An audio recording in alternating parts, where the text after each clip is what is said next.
J'ai rencontré la tradition spirituelle de l'Inde, puisque c'est essentiellement ce que je partage et ce que j'ai reçu et ce à travers quoi je vis. Je l'ai rencontré en 1979. À l'époque, j'avais quitté mes études. Je faisais des études de droit à la faculté de Lyon. Et à un moment donné, j'ai plus pu continuer mes études parce que j'avais des questionnements fondamentaux qui étaient très très pressants. Et il fallait que je trouve des réponses à mes questions, des questions que je portais depuis très longtemps. Une nécessité de comprendre le monde, comment il marche, comment il fonctionne, qu'est-ce que j'étais censée faire. Et donc il m'était devenu impossible de continuer dans la direction d'une profession ou d'un engagement, disons, dans la société ou dans la vie de famille, sans que j'aie trouvé des réponses à ces questions. Donc j'ai quitté à ce moment-là l'université et puis je me suis engagée dans différentes... bien sûr j'ai travaillé malgré tout, hein, mais dans différents milieux pour voir si je pouvais trouver quelque chose qui répondait, qui faisait plus sens que ce que je vivais à la fac. Voilà, et puis donc à ce moment-là est venu vers moi, c'est même pas moi qui ai vraiment cherché, est venu vers moi à travers des amis avec qui j'avais travaillé ponctuellement, un enseignement de l'Inde. Et ça a été immédiatement extrêmement fort, dans l'expérience essentiellement, et bien sûr dans le fait que, dans ce que je trouvais, les mêmes questions que j'avais été posées, et toute une tradition y répondait d'une façon ou d'une autre. Hein. Donc j'ai commencé à investiguer et à explorer ça. Et donc voilà, à travers des pratiques, des enseignements, des livres, et puis un jour je suis allée, parce que j'ai rencontré une voix spécifique en particulier qui a tout de suite résonné en moi, donc je me suis intéressée surtout à elle. Et donc au bout d'un an ou deux, je ne sais plus, j'ai été voir aussi le maître de cette tradition. Et ça a eu un impact extrêmement fort sur moi, parce que j'ai rencontré quelqu'un qui... Bon, bien sûr, qui était d'une grande puissance, d'une grande connaissance, et surtout qui manifestait, enfin qui m'a permis de voir qu'un être humain peut vivre dans un accomplissement, dans un état, en fait, de conscience beaucoup plus vaste. Je ne pouvais bien sûr pas le juger ni l'évaluer, mais en tout cas beaucoup plus vaste que le mien. Et dans un état, on pourrait dire, de joie, quoi. Enfin plus que de joie, hein. On dit de félicité, c'est le terme traditionnel, mais une félicité inouïe, et j'étais très attirée par ça aussi, évidemment. Hein. Donc la connaissance et l'amour ou la joie, ça m'a complètement frappée. Et donc j'ai continué après l'avoir rencontré, hein, ça n'a pas duré très longtemps, un mois peut-être je suis restée. Et donc je suis revenue en France et là j'ai voulu continuer l'enseignement et donc je me suis engagée on a créé un petit centre, mais où on vivait aussi. Et donc là j'ai commencé à mettre en pratique l'enseignement. Donc comme je le dis souvent, j'avais le titre d'un livre qui correspond bien à ça, c'est Après l'extase, la lessive. Hein, c'est le livre de Jack Kornfield. Et la lessive, bon, c'est... Le savon et voire le détergent, ce sont les pratiques spirituelles et puis les relations entre les gens vues dans une perspective de transformation, c'est-à-dire essayer de vivre avec conscience et avec amour. Et donc ça prend beaucoup de temps. Ça passe par une discipline, une compréhension de comment fonctionne le mental, de quoi il est fait. Comment le comprendre, comment l'orienter et comment, si possible, ça arrive parfois par grâce aussi, comment s'en libérer, te rendre compte que c'est possible.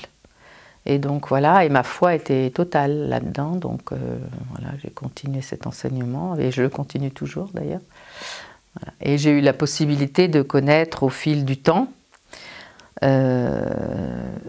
d'autres maîtres, d'autres sages, et puis très vite j'ai commencé à travailler donc avec ceux qui dirigent actuellement À Ciel Ouvert.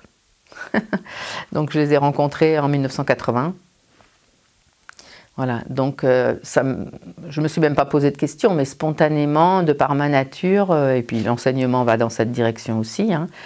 Dans l'enseignement, on apprend au fur et à mesure à servir, quoi. Servir, ça veut dire quoi? Ça veut dire être dépréoccupé de soi-même et puis être disponible à ce que la vie nous demande. Et alors bien sûr, ça ne se fait pas comme ça, parce qu'on n'a pas toujours... voilà, il y a un certain nombre de résistances, un certain nombre d'obstacles. Mais ces obstacles, il y a une torpeur en nous, il y a une petitesse, etc. Bon, mais ce sont des choses à traverser et qui se font naturellement au fil du temps.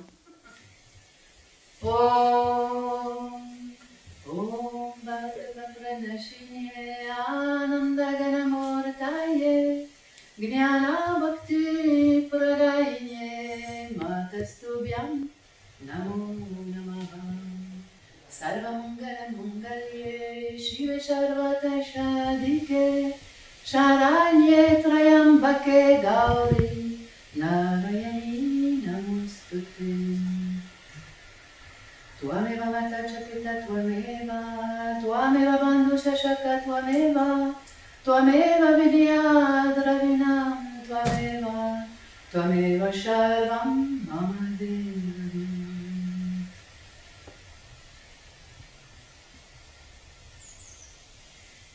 Parce que nous, sans un minimum de connaissances des tenants et des aboutissants de cette tradition, on ne peut pas réellement avancer.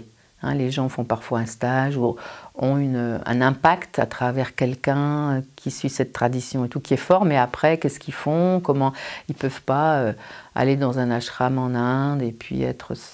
c'est pas forcément leur chemin, et puis c'est pas forcément le chemin non plus à suivre.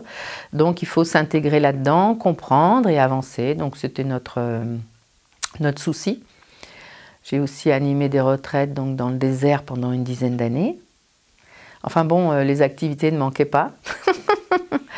Et ça, c'est une bonne chose. Il y avait une dynamique, il y a toujours, hein, vous le voyez, une dynamique extrêmement grande et qui correspond à une nécessité dans notre société. Bon, nous, on le faisait à partir de notre désir de partager, mais ça correspond aussi à un besoin qui est extrêmement profond parce que moi, quand j'ai connu l'Inde, par exemple, j'ai ressenti, enfin la tradition indienne, hein, quand je dis l'Inde, une délivrance parce que les questions que je me posais depuis très jeune, hein, je trouvais aucune réponse autour de moi. Bien sûr, mon milieu n'était pas très ouvert à ça, mais même, je veux dire, même le fait de se poser des questions, bon, c'est pas forcément tellement admis. Et donc, je me suis sentie délivrée quand j'ai vu que oui, il y a une possibilité de se poser des questions. C'est naturel de se poser ces questions, c'est même le sens de la vie. Et puis qu'il y a des réponses à ces questions. Pas des réponses toutes faites, hein, mais des réponses qui sont proposées par les textes, les écritures, la tradition, la vie de centaines et en Inde, je dirais, de milliers de gens qui ont essayé d'expérimenter et de comprendre quel est le but de l'existence. Donc, voilà. Mais pour moi, je n'ai jamais senti ça décalé avec la vie ordinaire. Simplement, j'avais besoin de toutes ces réponses, de toute cette connaissance, en quelque sorte, pour accepter de vivre la vie telle qu'elle est. Et c'est pas que je faisais une différence entre les deux, c'est que j'avais besoin de ça pour vivre la vie telle qu'elle se présentait. Et d'ailleurs, au bout d'un certain temps, quand je me suis sentie assez nourrie par cet enseignement et par tout ce que cette tradition peut apporter, je me souviens une fois, c'est une des fois où j'ai passé 1 an en Inde. C'était le plus long séjour parce que j'ai beaucoup fait d'aller-retour, mais je suis jamais restée plus qu'1 an à la fois. Et quand je suis revenue, je me suis sentie dans un état de pacification.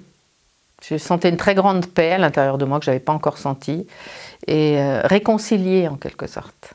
Réconciliée, pacifiée et simplifiée, je dirais.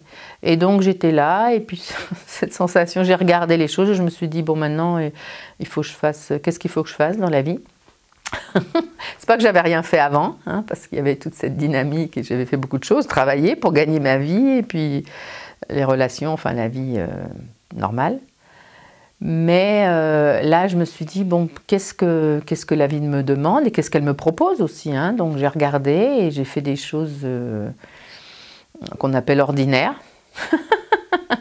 Je me suis engagée plus spécifiquement dans certaines activités professionnelles qui étaient pour moi. Et puis, je me suis mariée, j'ai eu un enfant, etc. Mais pour moi, ce n'était pas quelque chose comment dire, c'était aussi naturel de faire ça. Simplement, je pouvais le faire maintenant parce que je savais que ça s'intégrait dans quelque chose de plus vaste. Et cette réintégration dans quelque chose de plus vaste, c'est la spécificité des traditions spirituelles, hein, bien sûr de l'Inde, mais aussi d'autres traditions, alors que nous, on vit actuellement dans un environnement qui ne fait que nous séparer de plus en plus de tout. Séparer de l'autre, séparer de la nature, séparer des êtres et séparer de Dieu, enfin de Dieu ou de la dimension, disons, transcendante de la vie. Et bien sûr qu'on ne peut pas être heureux avec ça. On fait partie du tout, parce que plus on devient, plus on est séparé, et c'est la condition de beaucoup de gens, plus on sent un isolement, un dessèchement, et puis une incompréhension. Donc le mental, il ne peut pas accepter ça non plus, parce que ce n'est pas la nature de la vie. Donc, et la tradition indienne, elle est très très développée dans ce sens-là. Même l'éducation des enfants était basée là-dessus. Dès que je mets mon pied sur le sol quand je me lève, je sens qu'il y a la terre, qu'il y a l'air, qu'il y a l'eau et tout ça. Par exemple, ne serait-ce que les éléments, cette réintégration constante dans les éléments de la vie, parce que sans air, sans eau et sans terre, je veux dire, hein, la vie n'existe pas, notre vie n'existe pas. Et puis bien sûr le reste, quoi. Et donc, on n'est pas toujours à être contre la vie, contre les autres, contre... Non, petit à petit, on fait corps avec quelque chose de plus en plus vaste. Et moi, c'est ce que j'ai appris. Et c'est ce qui fait que la vie circule, en fait, en nous. Le chemin spirituel, c'est très grave, c'est lourd, quoi. Hein. C'est les questions fondamentales, et donc ça va vous chercher très loin. Mais il y a aussi beaucoup d'humour. Donc c'est ça l'appel de l'Inde. Hein. L'appel de l'Inde, la femme et l'homme retrouveront la pomme. Tout le monde a un tout petit peu de passé chrétien, je pense ici, au moins comme background général. Donc vous savez, le problème c'est la pomme, hein. Enfin, c'est surtout la morsure dans la pomme, c'est celle qui fout tout en l'air. C'est celle qui nous fait croire qu'on est deux, voire multiples. Hein. Et donc c'est extrêmement spirituel en fait cette phrase. C'est-à-dire qu'il y a cette possibilité d'un jour, l'immense jour d'avant le temps, c'est-à-dire l'éternité. Donc c'est ça le chemin spirituel et c'est ça notre aspiration profonde. Comme je disais qu'on a ça en naissant, évidemment qu'on a ça en naissant. Sauf qu'on projette sur un tas de choses, on cherche des tas de sortes de réunions, d'union ou de réunion, et puis ben, ça ne marche pas complètement. Quoi. Et donc on va de déception en déception, puis un jour, ça suffit. Et donc peut-être c'est un jour bénéfique ce jour-là parce qu'on appelle autre chose. Chit, la conscience ultime, et Ananda, vous le savez, la félicité suprême, quoi, la joie suprême. Et donc l'appel, je crois que je l'avais depuis toujours, très fortement. Quand j'étais enfant, il se manifestait sous la forme de questions. Alors, on a tous des questions. Et surtout, donc, je cherchais une sorte d'entendement qui puisse intégrer tout. Parce que quand on a des choses qu'on porte en nous et que personne ne peut y répondre, ceux qui seraient censés y répondre, on n'est pas très content. Donc il y avait cette espèce de mécontentement. C'est pour ça que c'était un peu décontenançant pour mon environnement. Alors j'étais pas toute la journée sur ces questions, mais c'était des questionnements qui je portais. Et puis en même temps, quand on est seul dans un... Et heureusement qu'il y a ça encore, hein, la nature, l'environnement, le cosmos, on a des réponses bien sûr non. La vie, elle peut être aussi simple et aussi naturelle que ça. Je sais pas, je trouvais qu'ici, c'était rigide, extrêmement rigide, enfin en tout cas pour moi, des choses simultanément vos expériences. Et c'est vrai que là, j'ai eu la chance, bon, par grâce, hein, ou je sais pas comment dire, enfin la grâce avait une part très grande dans cet enseignement et puis en fait elle a toute la part en fait dans la vie. En tout cas c'est ce chemin qui est le mien. J'ai eu la chance d'avoir plusieurs expériences assez spirituelles, ce qu'on appelle des expériences spirituelles assez fortes. Voilà. Je partage ce que j'ai compris et ce que j'ai vécu et ce que j'ai reçu en tout cas pendant toutes ces années. Et j'ai commencé à le partager donc très tôt, parce que c'était naturel. Maintenant, c'est vrai que je le partage avec sûrement plus de maturité et le recul que j'ai obtenu, parce que toutes les choses, elles se mettent en perspective au fur et à mesure. Et la perspective, c'est ce qui révèle le sens. Hein. Donc ma perspective est plus vaste et c'est vrai que je partage essentiellement ça, c'est-à-dire que la vie, c'est briser ce sens de la séparation dans lequel on est presque né, et en tout cas ici, qui est cultivé ici. Et ce sens de la séparation, on peut le briser par la connaissance et par l'amour, en quelque sorte. C'est ce que dit la tradition, ce que dit Mahananda Mahi en particulier. Et donc je partage ça au niveau où je suis et où j'en suis, sans être spécialement un exemple ni une référence, mais voilà. Donc c'est ça le cœur de ce que je partage, donc sous la forme de rencontres, sous la forme de ce que j'ai compris et tiré, donc des fois c'est de façon plus, plus liée aux écritures ou à un enseignement spécifique, et parfois c'est simplement faire comprendre avec les mots ordinaires et classiques, qu'est-ce que c'est qu'une vie où la grande vie circule.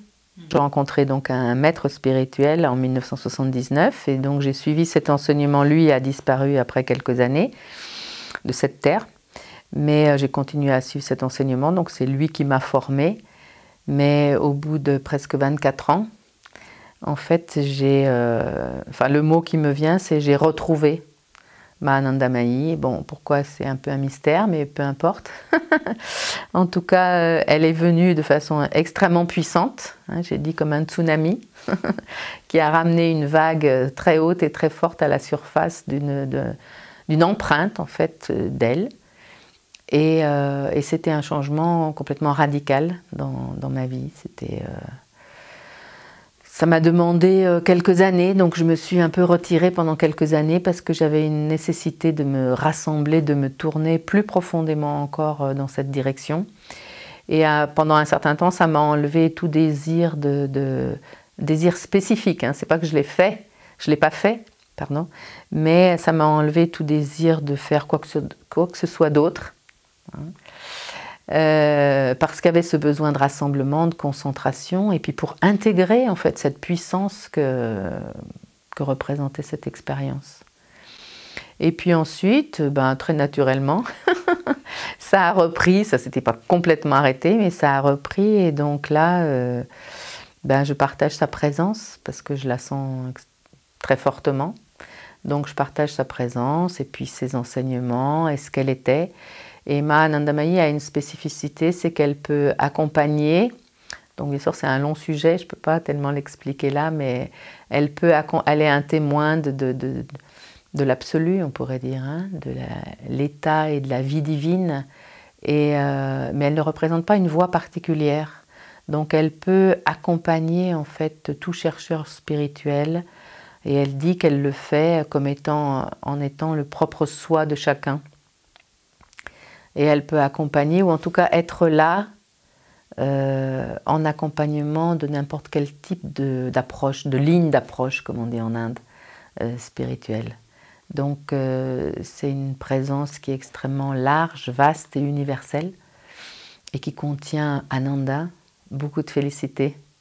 Donc quand on est à son contact, ou quand on vient à son contact, même maintenant, où elle n'est plus dans son corps physique, il y a une ouverture ou une expansion de la conscience, et la félicité est ressentie. Donc c'est à partager. Mahananda Mahi, donc pour la présenter de façon plus concrète, c'est ça, c'est une femme de l'Inde, une Bengali, qui est née au Bengale en 1896. Elle a vécu jusqu'à 1982. Et elle est considérée comme l'essence un peu de l'héritage spirituel de l'Inde, parce qu'elle manifestait, elle a pu manifester et parler de différentes lignes d'approche. Elle les représentait même parce qu'elle était de la tradition. Donc auprès d'elle sont venus bien sûr de nombreux chercheurs et de nombreux non-chercheurs, parce que tout le monde était attiré justement par cette intense félicité et cette compassion comme ça qui était répandue, cette joie en fait qui était répandue tout simplement de façon extrêmement naturelle, extrêmement féminine, extrêmement naturelle et sans rejet aucun. Donc elle a attiré beaucoup de monde pour ça, mais elle a attiré aussi beaucoup de maîtres spirituels qui reconnaissaient en elle en fait cet être dont on parle dans les Upanishads, dont on parle dans toute la spiritualité de l'Inde. Et donc elle a voyagé beaucoup, pas tout de suite, hein, parce qu'elle était issue de la tradition du Bengale, donc jusqu'à peut-être 30 ans, elle est restée très, très discrète, un peu plus de 30 ans. Et ensuite, grâce à son mari d'ailleurs, qui l'a aidé à ça, il a accepté que les gens viennent la voir parce que beaucoup avaient envie de la voir. Et donc, elle a parcouru l'Inde dans tous les sens pendant de nombreuses années, à peu près 50 ans. Et elle a donné ce qu'elle était, elle a offert ce qu'elle était à tous ces gens-là.